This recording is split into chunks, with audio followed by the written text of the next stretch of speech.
What's your thoughts on what people perceive when they say matrix as this covering, this barrier that's been placed on the earth from, we'll call it the dark ones? What's my perception of that matrix? What's your, yes, yeah. Okay. From your perspective, is it what people deem it to be, or is it something totally different? Well, I think I don't have all the answers, but I have a perception, and that is that everything in the earth is built upon these grid matrix structures, right? Each timeline that has reigned or existed has brought forth one of these gridding templates that really has come through the history of the creation of our universe, has come through planetary warfare, even because of how Earth even was created in the first place. So, we had the first universe, which was the Tiamat body. And this refers to even, Sitchin's works. I'm going Sitchin a little bit here, but, we had this lunar warfare between Nibiru and Tiamat's moons, and they imploded. And so what was left of that and the remnants of that created the Earth core, the Earth body. That was kind of like the first template, right? This represents a mental body, how we think. This is kind of like the first human's mentality or consciousness. So you could think of that as a matrix in itself. Then, there's also other templates that were created during those implosions, right? That embodied in the earth. So we have Nibiru, we have Marduk, we have Maldek. Those were the original mental bodies of the Atlantean time, which really brought in the warfare, brought in the narcissism, brought in the fall of man, brought in the invasions, the intruders, so Atlantis really is kind of where the fear matrix was ultimately implanted during the Lemurian Holocaust. So when we were kind of switching into these timeline phases, essentially.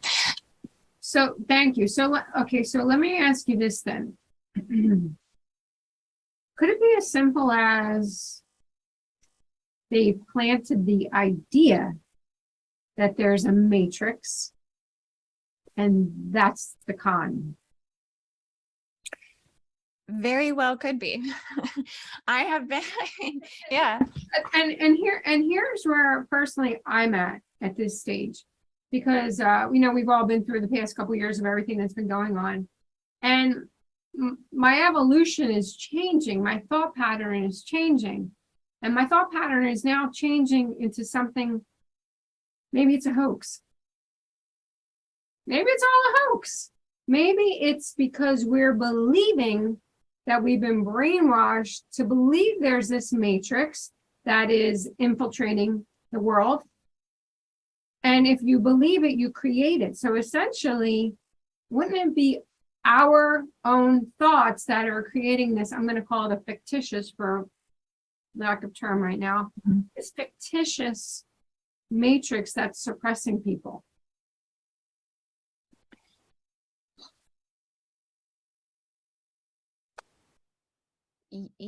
Yes, and I would say yes and no. Within one's own understanding of self, you can release those. You can live free. You can live in limitation. I mean, I tell you, in 2020, when all the crazy, La Cucaracha was going down, I mean, I was traveling, while everybody else was in like fear and stuff. So I was flying through things like weren't really bothering me, because I had transcended a lot of these things. So you just didn't embrace that. Right, which is really confirming what I'm saying. You just for 1 second, if you don't mind, you didn't allow that frequency to enter into your reality, so therefore it wasn't a part of your reality. And I also think it's an attunement process too. You're attuning your DNA to higher levels of consciousness, so that also builds a spiritual immunity within you as well. You gain actual immunity. A spiritual immunity, I like it. Is existence then? That's very clever. Is existence simply a game of sorts? You know, are we, like you said, like, hey, I'm not reacting to this. I'm just going to kind of cruise through or whatever. Like, you know, you can choose to play the game. I mean, do you? Well, according to the Atlantean mental bodies and timelines, it's on a checkerboard. It is on a game. It's on a chess game. Okay. Yes. I do think though there are nets or fences that collectively do corral humanity under certain limitations by particular types of technologies, such as weather modification, chemtrailing, particle accelerators, CERN, you know what I mean? Degradation of the magnetic and weakening of the field. These are all things that are going to create more amnesia and disorient the human mind from being able to stay more in the 0 point field. But, you know, it's all about your sovereignty and the life that you create for yourself and how far you're willing to go for those things to continue to get to spaces and places in this earth that you are getting much more to that level of freedom.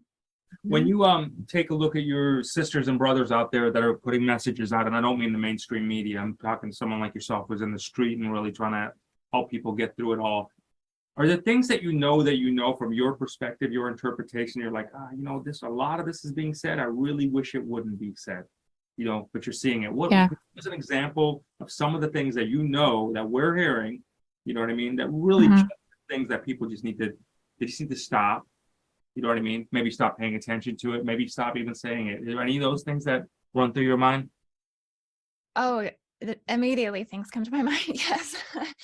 I've always been someone who's kind of openly, publicly have spoken out against like Galactic Federation, intergalactic federations of world, Ashtar Command, all of these things, because I think there's a lot of inception. There's a lot of controlled opposition, controlled narrative. There's higher levels of organizations that I think infiltrate these communities to you know, push forward particular higher consciousness narratives and also train people in these narratives to reject other types of narratives to create warfare in the disclosure communities. And you can see that there is a lot of that actually plays out between people all the time. And so it creates a lot of division versus unity, and also a lot of, you know, incoherent energy, and just lack of discernment pulls people away from their gnosis. And that's the issue with a lot of these higher spiritual technologies anyways, is that people get, I call them ascended egos.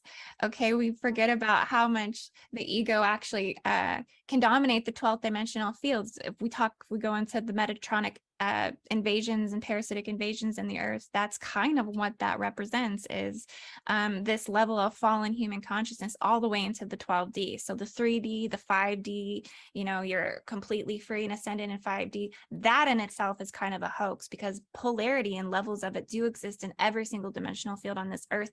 It is impossible because I guess not incorporate that in some way, because of the structure of the cosmos and the universal system in which we lived in. It's a barred system. We have poles in our universal matrix. We have poles in our planetary field. We're always going to be riding the ascension spirals and descension spirals of those polar shifts. Yeah,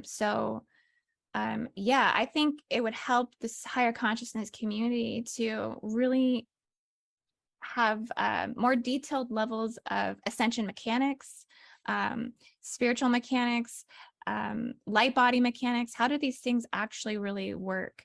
And I think that would help give people more clarity and help align them more to their gnosis. Here's the $1 million question. Many people believe in the Ashtar Command and the Galactic Federation and Galactic of the Worlds and this galactic, that galactic, there's so many. What makes you understand the ones that you're tapped into are not of that infiltration? Mm-hmm. And then similarly, why do you believe that those ones are the ones that are infiltrated?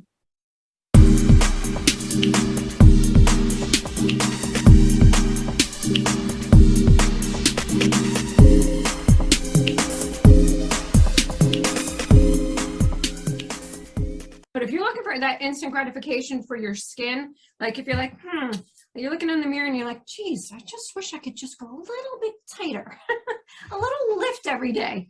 This is a little this is it. You know, I said the other day, it's like everybody loves to have a great hair day, but how about having a great face day?